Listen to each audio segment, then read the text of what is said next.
Good afternoon.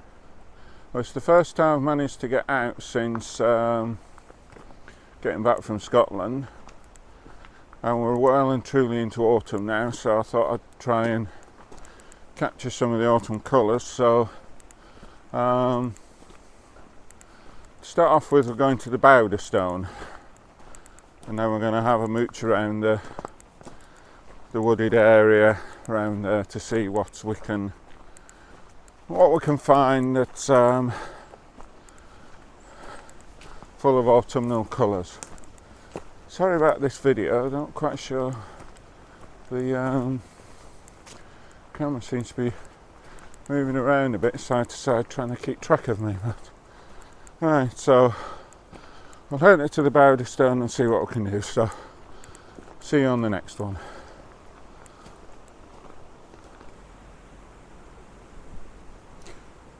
Right, we've made it to the Bowder Stone, as you can see there in front of you. I want to see if I can get a picture of this, but I'm not quite sure of the best angle, so I'm just going to have a wander around. Just leave my bag over there, just keep an eye on it. Just see if I can work out what the best angle is.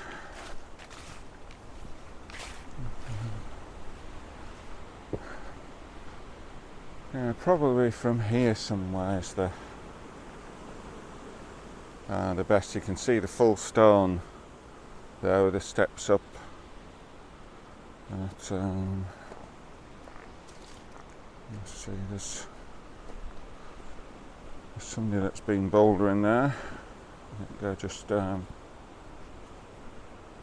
clearing up.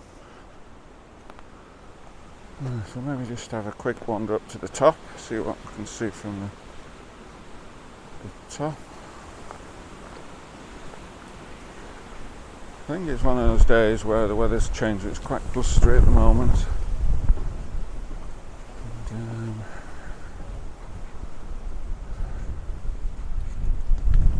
so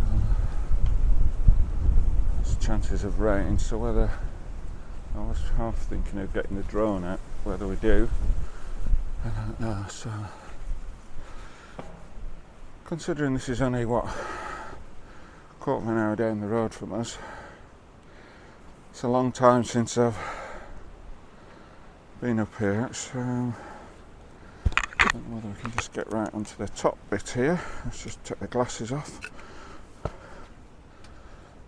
Just hold on. We just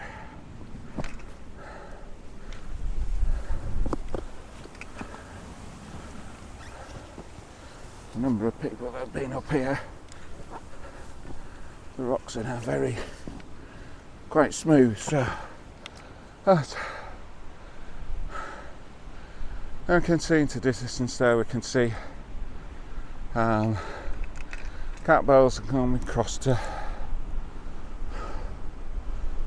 Maidenmoor, and then we can see across there Castle Crag, which is a nice little one. Went up there the day of my birthday, just a few of the family up to the top and back down. It only took us less than 2 hours from Rosthwaite car park and back down. So right, so we'll go back down. I think the angle's probably the best. We'll have a look elsewhere and then we'll set up a picture.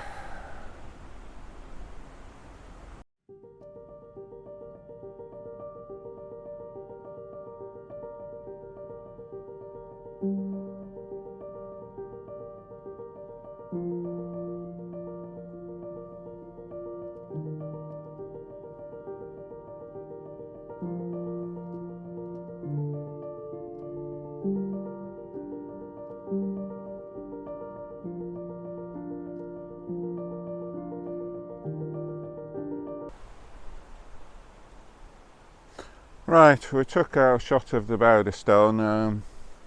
Didn't video it because there was quite a lot.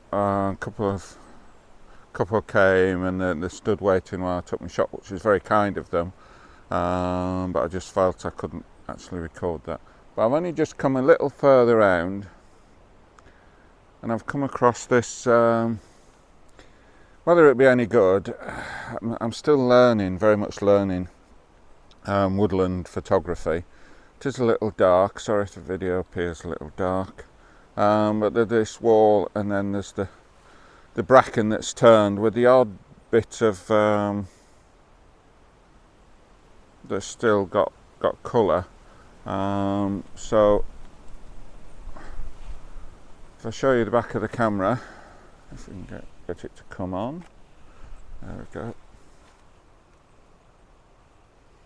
Just going a little bit. There you can see the shot. Yeah, it's f11, 1.6 seconds, 100 ISO. So we'll see what it's like when we've got it processed. That's the actual shot. So look, it's reasonable on the back of the camera. It shows the autumn colours. We'll see what we can do it in post-processing. So if it's any good, we'll put it up on the video after this. Anyway, we're going to progress on and we'll see you on the next one.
Right, we've come on a little bit further and the colours are quite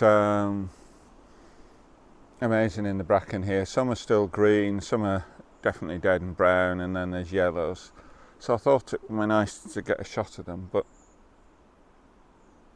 you need some sort of subject, otherwise it's just a bland picture, and I don't know whether you can just see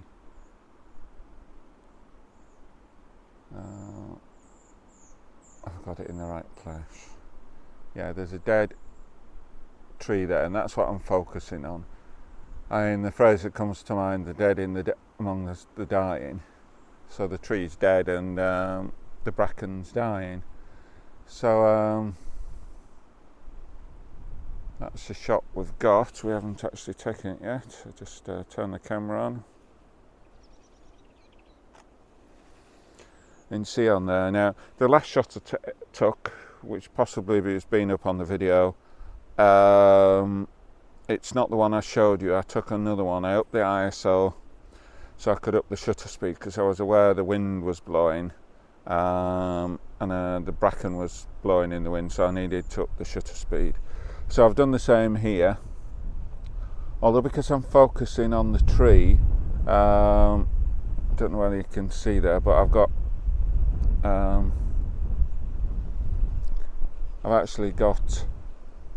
I've opened the aperture right up to f4, so hopefully the tree's in focus, but slightly softer to the bracken as we're coming further away. I've focused actually directly on the tree. I've upped the ISO so it's 400, so I've got a shutter speed of 160. So hopefully that's quick enough to freeze any movement in the bracken as it's blowing in the wind. So we'll try and wait for the wind. As we say that, the wind's just getting up, so yeah, I might just let's up the ISO to 800 so we can up the shutter speed to 400. It's just that it's quite windy and the bracken is blowing him out. So let's just try the shot. And I've explained before, I always take 3 shots. So how it I've got into. So hopefully one of the 3, at least one of the 3, isn't blurred, there isn't any movement. I mean, often I'll get all 3 that are fine, but I'm doing that. So if this is any good, I'll put it up on the video after this. So anyway, we'll see you on the next one.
Right, I've just stopped to take a handheld picture of this tree there. You can see it's perfectly framed by Castle Crag, and I thought I don't know whether it'll work.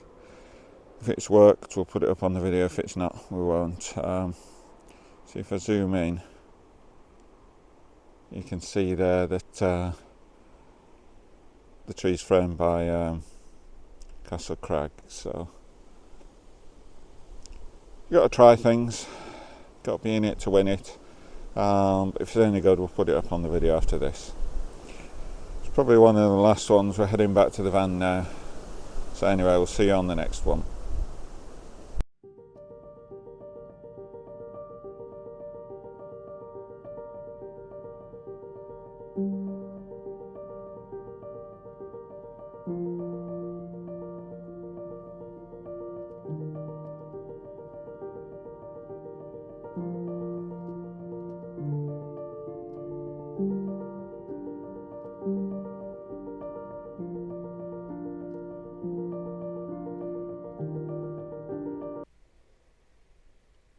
Right, we're now back in the van, having completed our walk. I've got a few pictures, whether any of them are good, I don't know, but anybody who's watched the video this far, thank you very much.